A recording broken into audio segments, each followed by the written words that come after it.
This question is based on equation.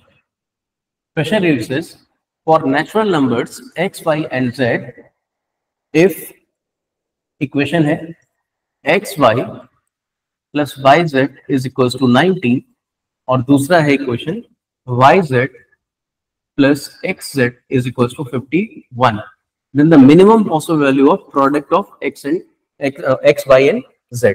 ठीक है, तो पहले तो ये सिंप्लीफाई करते हैं, इससे क्या आ सकता है। फर्स्ट ऑफ ऑल मुझे एक कॉमन दिख रहा है y और यहाँ पे आएगा x प्लस z, ये आना चाहिए 19। ठीक है, अब समझने वाली बात ये है कि अगर ये तीनों नेचुरल नंबर हैं तो दो नंबर का प्रोडक्ट 19 लाना है, तो 19 इंटू 1 की पॉसिबिलिटी नहीं हो सकती, क्योंकि दो नेचुरल नंबर का सम मिनिमम भी होगा अगर तो 2 होगा, 1 तो नहीं होगा, तो ये पॉसिबल नहीं है।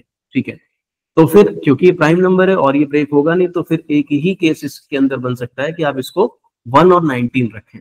ठीक है, पर अभी सिर्फ x y पता चला है, x और z के बारे में अभी कुछ नहीं पता है, बस इसको इतना छोड़ दीजिए। ठीक है, आगे बढ़िए, इस पे आइए। यहाँ पे z कॉमन है तो y प्लस x अंदर जाएगा 51। जैसा मैंने पिछले वाले में बताया वैसे ही 51 इंटू 1 इस केस से नहीं होगा, क्योंकि दो नेचुरल नंबर का सम 1 नहीं हो सकता। पर 51 प्राइम नंबर नहीं है, ये और ब्रेक होगा, तो और ब्रेक होगा तो क्या लिख सकते हैं 17 इंटू 3, ये 3 से डिवाइड होगा, या इसी पेयर को रिवर्स कर दीजिए 3 इंटू 17। ठीक है, अब समझने की कोशिश करते हैं कि अगर मैं इसको इस वाले केस के साथ और इस वाले केस के साथ मर्ज करूं तो क्या क्या बन सकता है। जैसे कि आप देख रहे हैं कि y की वैल्यू 1 आ रही है, क्योंकि दोनों ही सेटिस्फाई कर रहे हैं। ठीक है, इस वजह से मैं दोनों को मर्ज करा रहा हूं। अगर y 1 है, ठीक है, यहाँ पे वैल्यू रखूंगा सारी। ठीक है, अगर y 1 है, पहले केस से y 1 है, तो यहाँ दिख रहा है कि z की वैल्यू 17 आनी चाहिए, z की वैल्यू 17 आनी चाहिए। और इस केस में अगर y 1 रखें तो x 2 आएगा, और यहाँ पे भी आप चेक करिए कि अगर मैं x को 2 रखूं और z को 17 रखूं तो 19 आएगा। इसका मतलब x की वैल्यू 2 है, सेटिस्फाई कर रहा है। तो इन तीनों का प्रोडक्ट क्या हो जाएगा, प्रोडक्ट आएगा 34।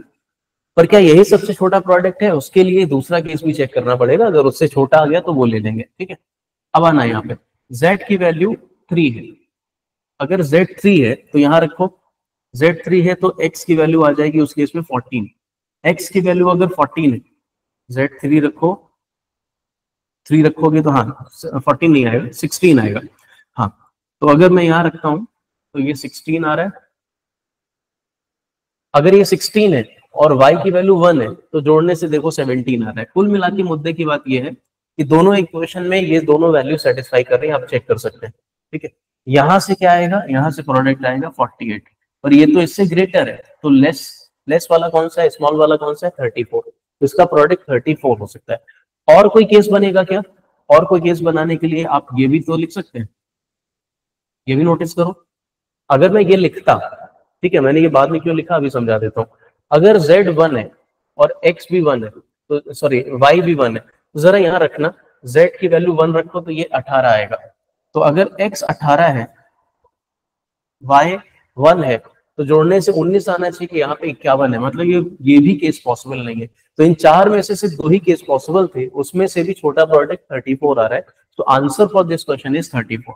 ठीक है, ये इसका आंसर। तो ये सिंपलेस्ट तरीका है इस सवाल को करने का। ठीक है, आई होप ये सोल्यूशन आपको समझ में आया होगा, पसंद आया होगा ये वीडियो। ऐसे ही और वीडियोस के लिए हमारे चैनल को सब्सक्राइब करें, इस वीडियो को लाइक करें और ज्यादा से ज्यादा लोगों तक हमें शेयर करें। Thank you so much.